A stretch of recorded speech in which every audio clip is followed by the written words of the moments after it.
Next gen நேயர்கள் அனைவருக்கும் அன்பான வணக்கங்கள். நான் உங்கள் வாழ்க வளமுடன் ஜோதிடர் ஸ்ரீ குரு சுந்தரவடிவேல்.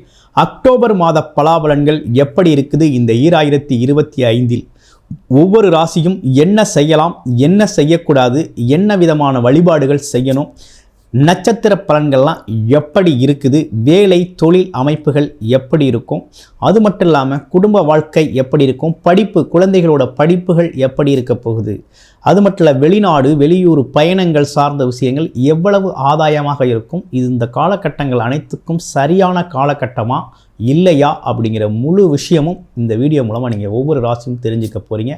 அந்த வகையில் கிரக மாற்றங்கள் அப்படின்னு எடுத்துக்கிட்டோம் அப்படின்னு பார்த்தோம்னாக்க 3rd அக்டோபரில் புதன் அப்படிங்கிறது பெயர்ச்சி அப்படிங்கிறது நடக்குது. 9th அக்டோபர் சுக்கிரன் அப்படிங்கிறது மாறுறாரு.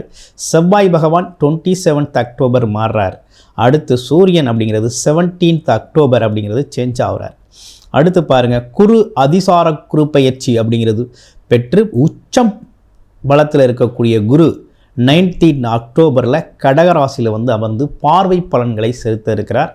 குரு பார்த்தால் கோடி நன்மை. அது மட்டும் இல்லாமல் குரு அப்படிங்கிறவர் பார்த்தீங்கன்னா பார்வையால் பலவிதமான நன்மைகளை தரக்கூடியவர். அந்த வகையில் இப்போ உங்களுடைய ராசிக்கெல்லாம் என்ன விதமான மாற்றங்கள் முன்னேற்றங்கள் இருக்குது அப்படிங்கிறத ஒவ்வொரு செக்டார் வைஸாக நம்ம பார்க்க போகிறோம். உங்களுக்கு உங்களுடைய ராசி எப்படி இருக்குது அப்படிங்கிறத இப்போ பார்த்துருவோம். தனுசு காலச்சக்கரத்தின் 9வது ராசியாக இருக்கக்கூடிய தனுசு ராசி அன்பர்கள், குரு பகவானின் முழுமையான ஆதிக்கத்தை பெற்றவர்கள் நீங்கள். தனுசு அப்படின்னு நீங்கள் எடுத்துக்கிட்டோம் அப்படின்னா இலக்கை நோக்கி குறிக்கோளை நோக்கி ஒரு பயணம் செய்யக்கூடியவங்க தான் தனுசு ராசி அன்பர்கள். தனுசு ராசியை பொறுத்த வகையில் குரு பார்வை அப்படிங்கிறது ரொம்ப அம்சமாக இருந்துக்கிட்டு வந்த காலகட்டம். இருந்தாலும் அர்த்தாஷ்டம சனி பாதிப்பு அப்படிங்கிறது உங்களுக்கு இருந்துக்கிட்டு தான் வருது. வண்டி வீடு வண்டி வாகனம், ஆமாம், இதெல்லாம் ஒரே பிரச்சனையாக இருக்குது. எங்கே பார்த்தாலும் நம்ம மேலே ஒரு சந்தேகம் இருந்துக்கிட்டே இருக்குது. இந்த விஷயத்தெல்லாம் நீங்கள் சந்திச்சுக்கிட்டு தான் இருக்கீங்க. இடம் வீடு ஏதோ ஒரு தொந்தரவு அப்படிங்கிறத சந்திச்சுக்கிட்டே இருக்கீங்க. அதே போல் பயணத்துலேயும் சிறு பயணம் சார்ந்த விஷயத்துலேயும் பிரச்சனை இருக்குது. குழந்தைகளுக்கு படிக்கிறதுல தடுமாற்றம் இருக்குது. தனுசு ராசி குழந்தைகள் தடுமாற்றம் இருக்குது. அடுத்து பயணங்கள் சார்ந்த விஷயம் ஓரளவு நல்லா இருக்குமா அப்படின்னு பார்த்தாலும் அதுவும் ஒரே இதாக இருக்குது. முயற்சி ரொம்ப ஜாஸ்தியாக இருக்குது, ஆனால் நடக்கலை அப்படிங்கிற விஷயமெல்லாம் இருக்குது. சரி, தொழில் ஒரு பக்கம் நல்லா இருக்குமா அப்படின்னு பார்த்தா தொழில்காரகன் வக்கரமும் பெற்றிருக்கிறார் அப்படிங்கிற அமைப்பு இருக்குது.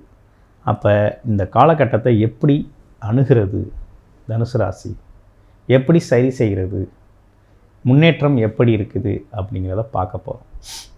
அப்படி பார்த்தோம்னாக்க இந்த காலகட்டத்தை தனுசு ராசியை பொறுத்த வகையில் பார்த்தோம்னாக்க மிகப்பெரிய லெவலில் பெரிய முன்னேற்றம் அப்படிங்கிறத நீங்கள் இந்த காலகட்டத்தில் சந்திக்கலாம்.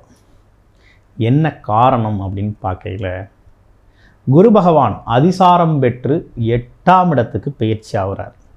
8ஆம் இடம்ங்கிறது மாற்றத்தை தரக்கூடிய இடம். ஒரே மாதிரி போய்கிட்டு இருக்க ஒரு வாழ்க்கையில் ஒரு மாற்றம் அப்படிங்கிறத உருவாக்கக்கூடிய ஒரு அமைப்பு. அந்த 8ஆம் இடத்திலிருந்து 4ஆம் இடத்தில் இருக்கக்கூடிய சனி பகவான் தடை தாமதத்தை கொடுத்துக்கிட்டு இருக்க சனி பகவான் வக்ரவ சனி பகவானை பார்க்குறார். அந்த பார்வையால் பார்த்தீங்கன்னா ரொம்ப அற்புதமாக இருக்குது, அழகானது ஒரு பார்வை. ஆமாம், இந்த தடையை நீக்கிறாங்க. ஃபஸ்ட்டு உங்களுக்கு இருக்கக்கூடிய ஒரு தடையை நீக்கிறது இந்த காலகட்டம் தான். அதே போல் இடம் வீடு பூமி சொத்து சார்ந்த விஷயத்தில் இருந்த சிக்கல்கள்லாம் தீரும். 2வது வேலை மாற்றம் தொழில் மாற்றம் கொடுத்து நீங்கள் ரொம்ப நாளாக யோசிச்சுக்கிட்டு இருக்கீங்க இல்லையா, இதெல்லாம் இந்த காலகட்டத்தில் செஞ்சுக்கலாம். வேலை மாற்றம் தொழில் மாற்றம் உறுதியாக செஞ்சுக்கலாம், பயமே வேண்டாம், செஞ்சுக்க முடியும். அடுத்து 10ஆம் இடத்துல பார்த்தீங்கன்னா நீசபங்க ராஜயோகம் ஏற்பட்டிருக்கு. அருமையான லாபம் அப்படிங்கிறத முழுமையாக பெறக்கூடிய காலகட்டம் இது. ஆமாம், பாக்யாதிபதி 11ஆம் இடத்துல இருக்கிறது அப்படிங்கிறது அதிர்ஷ்டத்தை கொடுக்கக்கூடிய ஒரு அமைப்பு. நல்ல அதிர்ஷ்டத்தை கொடுக்கக்கூடிய ஒரு அமைப்பை உங்களுக்கு உருவாக்கி கொடுக்குது.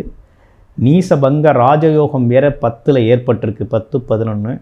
அப்போ வேலை தொழில் வருமானம் மூலமாக கண்டிப்பாக பெரும் லாபத்தை சந்திக்கக்கூடிய அமைப்பு இருக்குது.